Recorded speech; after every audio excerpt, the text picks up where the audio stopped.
Treino em foco, qualificando o seu treino. E hoje nós vamos falar sobre sobrecarga nos exercícios. Vídeo bem interessante, acompanhe.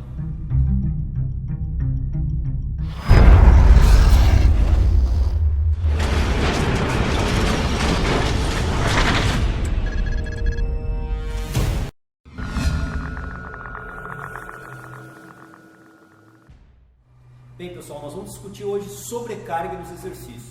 O primeiro ponto para nós irmos analisando essa questão de sobrecarga é entendermos que todo e qualquer exercício apresenta uma sobrecarga. Então, um exercício de flexibilidade apresenta uma sobrecarga, um exercício de corrida aeróbia apresenta uma sobrecarga, sendo contínuo e intervalado apresenta uma sobrecarga, um trabalho de treinamento resistido com peso para força, hipertrofia, resistência ou potência apresenta uma sobrecarga, um trabalho em caixa de areia, um trabalho em escadaria. Todo e qualquer exercício, medicine ball, não, todo e qualquer exercício apresenta sobrecarga. Para que nós possamos dosar adequadamente essa sobrecarga e termos um efeito positivo entre dose e resposta, ou seja, aplicarmos uma dose de sobrecarga que gere uma resposta adaptativa adequada, nós temos que analisar alguns aspectos para não podermos ir muito pesadamente, muito acentuadamente na dose da carga e também não irmos muito leve nessa dose da carga a ponto de não produzirmos as respostas desejadas de adaptações do organismo. Então, o primeiro ponto que a gente tem que se perguntar quanto a essa questão de sobrecarga, já que todo e qualquer exercício apresenta uma sobrecarga, é qual o tamanho, qual a magnitude, qual a intensidade dessa sobrecarga. Isso é muito importante, nós podemos ter pelo menos uma ideia bem lógica sobre essa sobrecarga e, preferencialmente, se pudermos medir essa sobrecarga, melhor ainda. Em alguns casos é possível medir e dosar essa sobrecarga, em outros casos nem tanto, então nós temos que estimar com boa acuracidade a dose daquela sobrecarga. Então, qual é a magnitude, qual é a intensidade da dose dessa sobrecarga? Esse é o primeiro ponto. Um segundo ponto é quais são os tecidos biológicos que estão sendo atingidos por essa sobrecarga. Se nós pensarmos, por exemplo, no treinamento resistido com peso, ao executarmos um agachamento, por exemplo, obviamente a musculatura envolvida no exercício de agachamento está sendo um dos tecidos envolvidos pela sobrecarga. Mas não só a musculatura, tendões que estão envolvidos com esses músculos também estão sofrendo sobrecarga. Articulações, quadril, joelho e tornozelo, que estão dinamicamente envolvidas nesse exercício, também estão sofrendo sobrecarga. Nessas articulações, os ligamentos envolvidos nessas articulações, se nós pensarmos particularmente no joelho, ligamento cruzado, anterior e posterior e os colaterais, também estarão recebendo sobrecarga. Então, os tecidos envolvidos é importante nós sabermos quais são os tecidos, quais são as estruturas fisiológicas do corpo envolvidas nessa sobrecarga. Então, além de sabermos a magnitude, o tamanho da sobrecarga, nós temos que também sabermos bem claro quais são os tecidos, quais são as estruturas envolvidas nesta sobrecarga. E além disso, como ponto final, nós temos que saber, conhecer, ou temos uma ideia bem clara de qual é o limite fisiológico desses tecidos em suportar essa sobrecarga. Ou seja, quando nós estamos agachando e a musculatura envolvida no agachamento é um dos tecidos envolvidos, nós temos que saber qual é o limite de suporte, de sobrecarga dessa musculatura. Como eu falei antes, as articulações também estão envolvidas. Quais são os limites de suporte de carga dessas articulações? Os ligamentos dessas articulações também estão sendo envolvidos nesse exercício. Quais são os limites fisiológicos de tolerância à carga desses ligamentos a esse movimento? Esse é um aspecto extremamente importante, esses três aspectos. Qual o tamanho da sobrecarga, quais são os tecidos envolvidos nessa sobrecarga e qual é o limite de suporte, de tolerância que esses tecidos têm a essa sobrecarga. Vou dar um exemplo aqui bem tranquilo, bem claro para vocês, para a gente poder dar um desfecho nessa interpretação. Lembrando que quem vai fazer toda essa análise é o profissional de educação física que coordena o seu treinamento. Mas vejam bem, quando nós fazemos um exercício de agachamento, que é o movimento que eu estou fazendo aqui, você pode fazer com a mão à frente, esse agachamento, você pode fazer com a mão na cintura, esse agachamento, você pode fazer o agachamento mais a fundo e voltar, você pode fazer um agachamento mais curto e voltar. Nesse agachamento, com uma amplitude mais curta, com a mão na cintura ou não, ou com barra nas costas, esse agachamento paralelo ou esse agachamento a fundo, onde você desce extremamente embaixo e volta, você tem um determinado tamanho de sobrecarga dependendo da quilagem que você esteja trabalhando com essa barra e essas anilhas nas costas.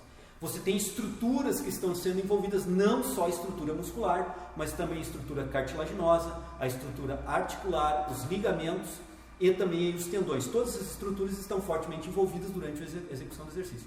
Muito bem, qual é o limite de tolerância dessas estruturas?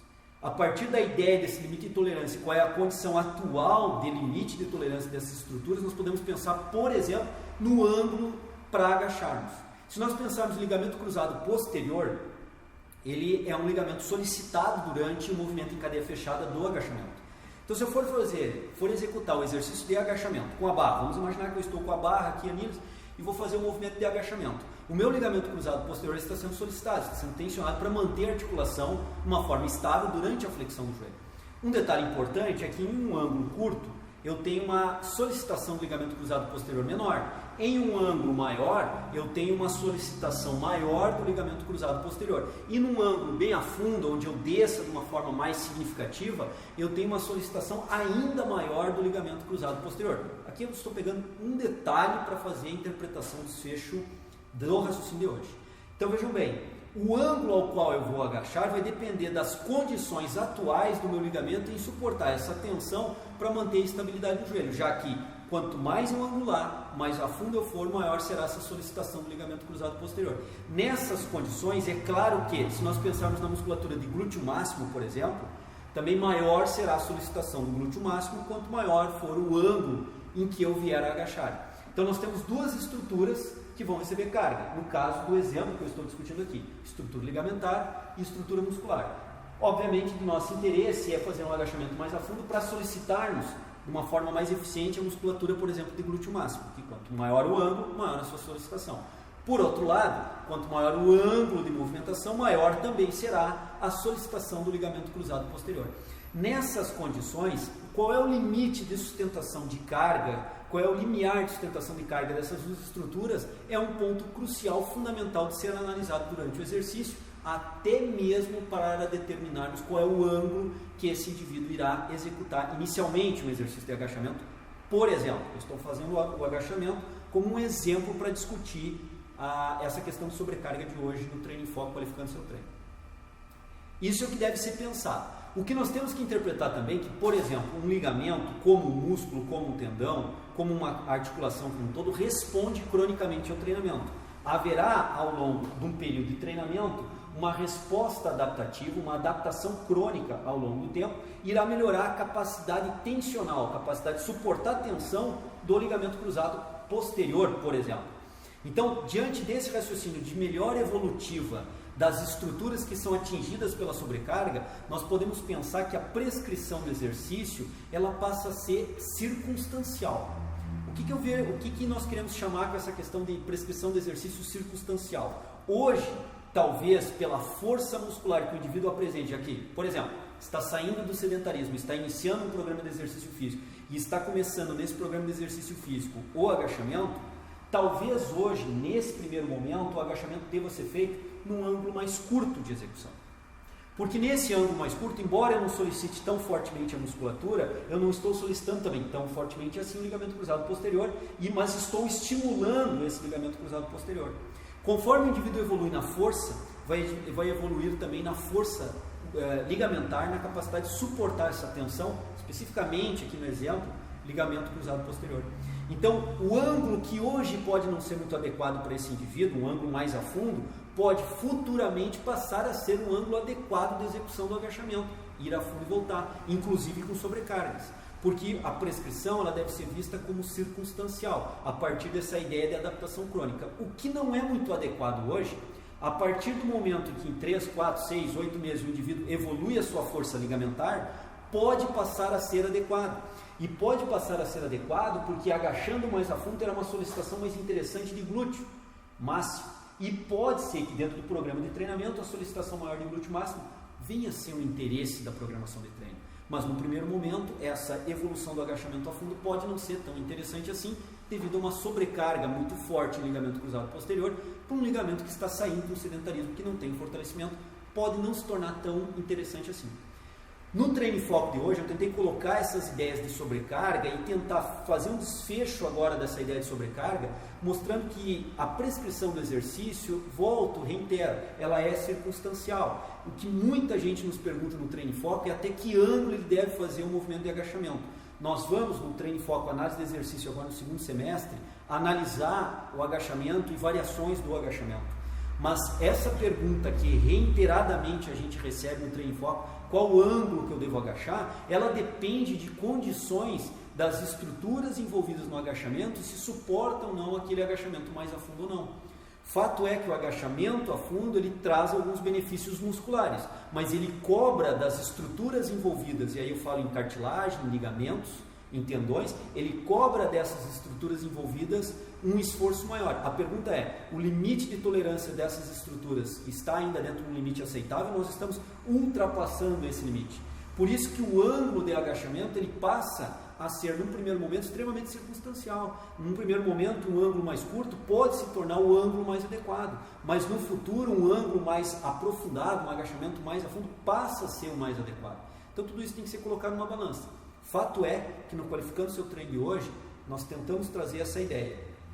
A prescrição é circunstancial ao momento de treinamento, a prescrição deve avaliar qual o tamanho da sobrecarga, que estruturas estão envolvidas nessa sobrecarga e qual o limite de tolerância dessas estruturas, para poder verificar, entre outros aspectos da prescrição, por exemplo, que nós trabalhamos hoje, qual é o ângulo ideal naquele momento de ser projetado de execução para, por exemplo, o exercício de agachamento. Espero que vocês tenham compreendido a ideia geral do que nós colocamos hoje, porque é uma ideia bem importante da prescrição. Por isso que a prescrição não pode ser igual entre os indivíduos, ela tem que ser extremamente individualizada, porque cada indivíduo vai ter uma condição naquele momento para a prescrição e para suportar cargas de treinamento.